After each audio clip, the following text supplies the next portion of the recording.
Harness hope, win the midterms. This is Law and Society. Please subscribe. Be aware that a trickle of hope does not quench the thirst for real change.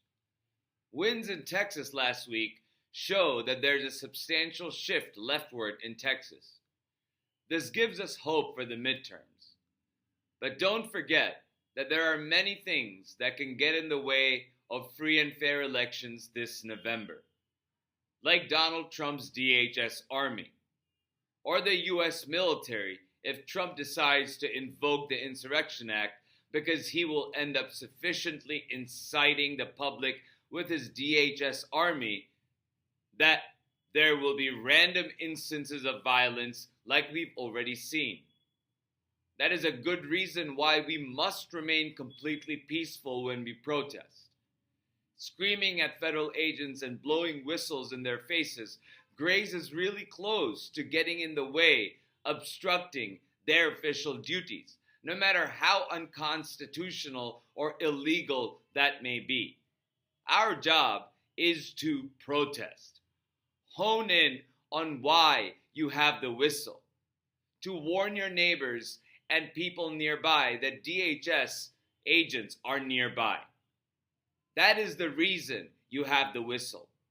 Why do you have the bullhorns? So you can spread the message of peace, unity, and democracy to your fellow protesters, not to scream at federal agents. The hardest part of peaceful protest is allowing oppressors to be oppressive and to remain peaceful despite their violence, brutality, and oppression.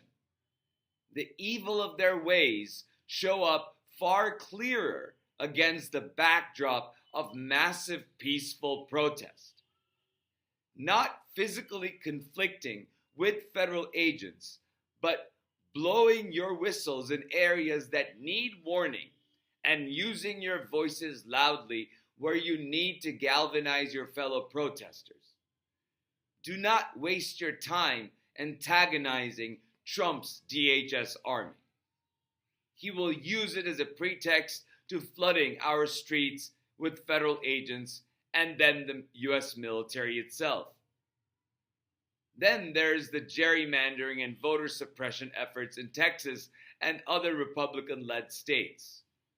While voters have the right to vote, many of these states make it difficult for people to vote depending on where they live, disproportionately impacting non-white voters.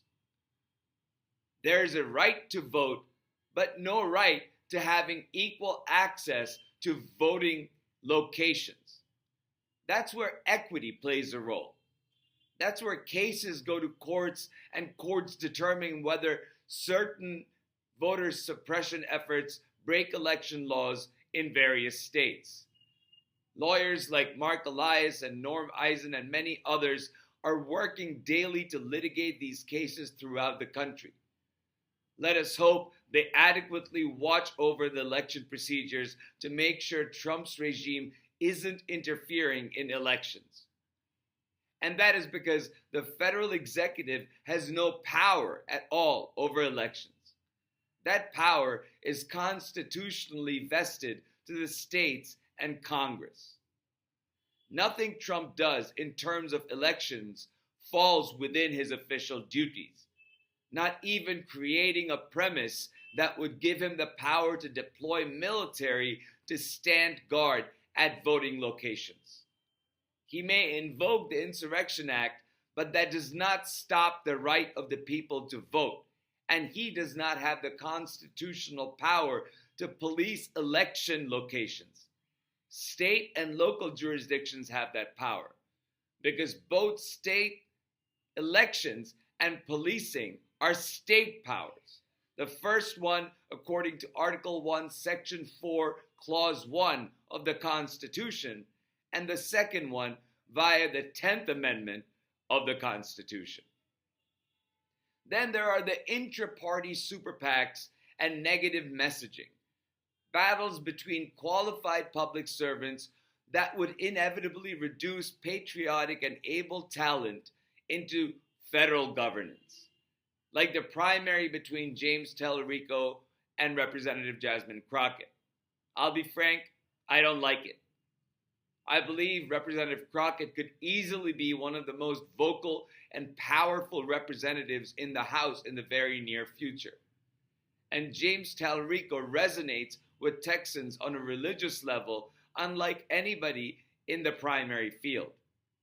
James is, as Representative Crockett, an effective speaker and a powerful advocate for moral politics in Texas, and he'd be a great addition to the Democratic caucus in the Senate.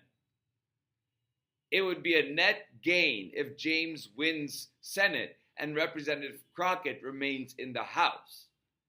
It would be a net loss if one of them loses in the primary and runs the possibility of Crockett losing her House seat. If Representative Crockett wins the primary, James wouldn't be able to run for her House seat because he does not reside in that House district. Perhaps another qualified Democrat would fill that seat, but it would cut out Tallarico, a proven leader and champion of moral politics, something our country desperately needs at this moment. And all this before the general election against the Republicans. All this while Trump's DOJ raids election archives across the nation and coerces states to turn over voter rolls. All this while Trump continues his police state agenda, the tariffs agenda, and his lies on the cost of living that is very unlikely to go down for Americans anytime soon. All this while corporations cut jobs by the thousands, healthcare costs skyrocket, and inflation keeps going up. That would lead us to a recession. Trump and his enablers will blame Biden, of course, or say relief is right around the corner. 2 more weeks. So while all this is happening, we the people have to keep our focus on winning elections and wielding the power of free speech and peaceful protest to let our government know that while we may be intimidated by their brutality, we will not cower away. We will not be cowards in masks. We will peacefully protest and keep the truth alive. We will raise our voices for all those detained in cruel living conditions and without due process of law. We have to keep the truth alive about Renee Good, Alex Preddy, Keith Porter, and all others who fall victim to Trump's brutality and tyranny. So let's not let this hope sparked by these wins in Texas go to waste.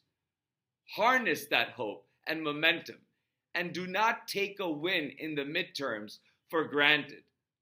We'll have to work for it. So help in every way you can.